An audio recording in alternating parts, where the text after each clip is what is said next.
The best way to begin to figure out who you are really meant to be is to ask the universe, God, that question. God, how can I be used in service to myself first? And how can I then use that service to serve the world? Use your life to serve the world, and you will find that it also serves you. One of the biggest mistakes people make is thinking that they have to get paid a lot of money or even get paid at all for their calling. You are here to honor your calling, whether you're paid for it or not. If you can get paid for it, that makes life exponentially better.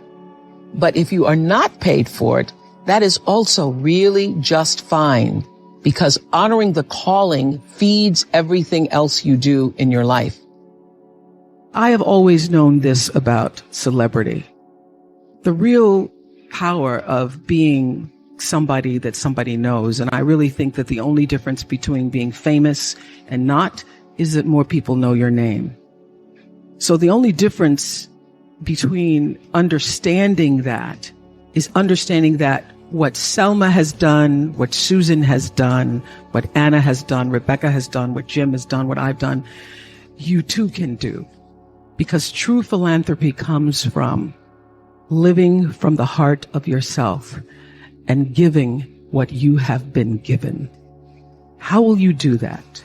How will you use your personality, the energy of your personality, to serve that which is your soul's calling?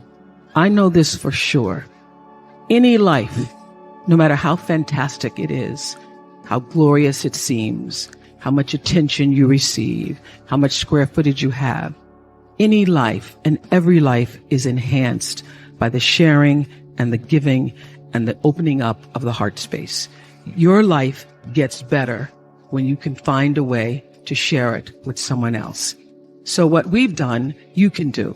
The real empowerment comes when every person leaves this room and makes a decision. Maybe that decision is that you will write a check and support some of the wonderful organizations you've heard here today. But the true decision is, how will you use yourself? How will you use everything that you have been given to serve that which is greater than yourself? How will you use that to become truly, authentically empowered? Now, it is a beautiful thing to receive an award and to be on the cover of Variety. Thank you very much.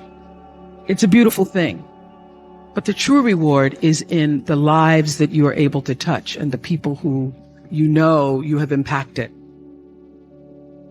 There is no dream that you can dream that the power that is God, regardless of what name you call it by, has not dreamed bigger for you. So let's just, for the sake of everybody being on the same page, let's use life for God. Life has dreamed a dream for you.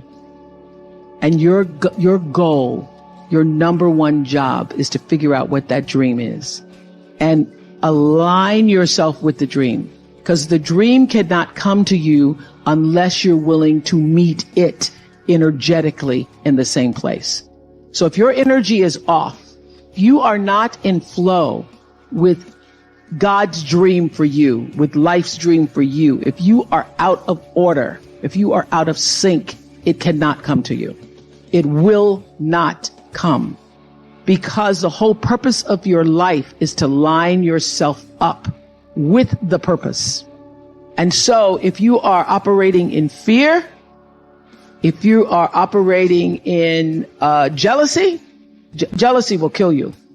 Any kind of anger or jealousy you have about anybody else. So here are a couple laws I have.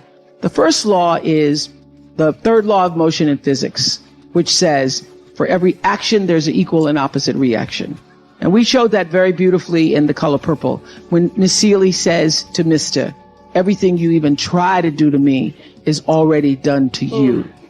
That is not just a rhetorical saying. That is law. That is Newton's third law of motion in physics, which says everything that goes out is coming back.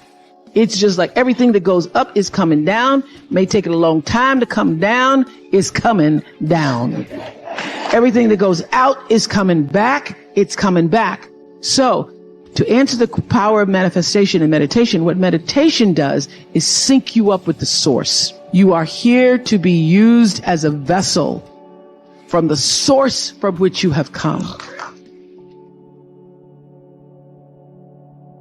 And everybody has a different talent. And the reason we're all so messed up is because you're looking at everybody else's talent. Yeah.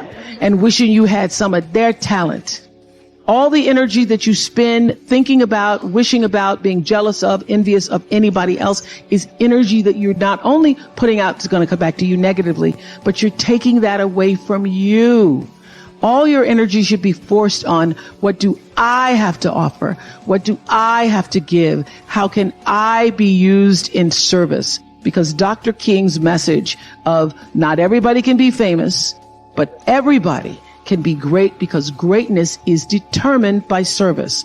And there is not a job in here that you can do that you don't switch the paradigm to service and not make that job more fulfilling. I don't care what the job is. If you say, I'm a singer, I'm a dancer, I'm an artist, I'm a teacher, I'm a nurse, I'm a doctor, I'm a janitor, I'm a clerk, if you say, if I look at this from, how do I use this in service to something bigger than myself? It no longer becomes a job. It becomes an offering to the world. And that is why you're here. And when you can line up with whatever that is, line up with that. And all you have to do is keep asking the question. And ask the question in purity, not in, when's it gonna come? You know, like, I'm not looking for a man, but is that him over there?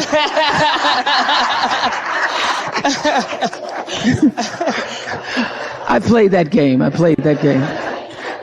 When you can do that, then it comes. It opens up. Don't you see that?